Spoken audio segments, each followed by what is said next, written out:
और इस बीच भोपाल से ही आ रही बीजेपी खेमे से जुड़ी बड़ी खबर बता दें। दरअसल बीजेपी के प्रदेश अध्यक्ष वी डी शर्मा का बयान सामने आया है। विधानसभा चुनाव में जीत के बाद उन्होंने बयान दिया और कहा कि लोकसभा की 29 सीट जीतने का भी टारगेट किया गया है। यानी कि अब देखिए, सीधे तौर पर 23 की टक्कर में विजय प्राप्त करने के बाद अब 24 के लिए भी अपना टारगेट न सिर्फ सेट करके बल्कि आगे उस पर बढ़ते हुए भी बीजेपी नजर आ रही है। हो सकता है कि कांग्रेस अभी हार के मंथन और विश्लेषण में ही लगी रहे, लेकिन बीजेपी न सिर्फ जीत हासिल कर चुकी है बल्कि अपने अगले टारगेट पर भी वो आगे बढ़ रही है। वी डी शर्मा कह रहे हैं, जिन बूथों पर हार हुई उनकी समीक्षा होगी। हर बूथ जीतने का टारगेट हमने रखा है 2024 के लिए लोकसभा चुनाव के मद्देनजर।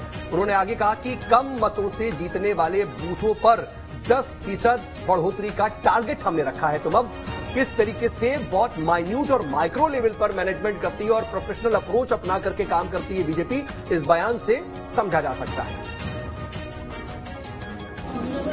हम मध्य प्रदेश की जनता का आभार व्यक्त करते हैं कि मध्य प्रदेश की जनता ने मध्य प्रदेश के विकास को सुचारू रखने के लिए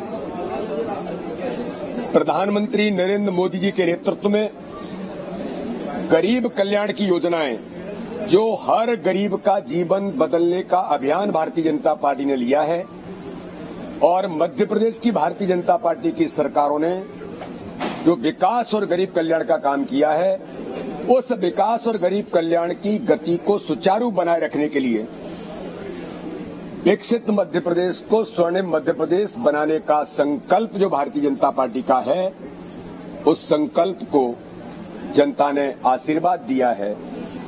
माननीय प्रधानमंत्री मोदी जी ने कल कहा कि जनता का संकल्प ही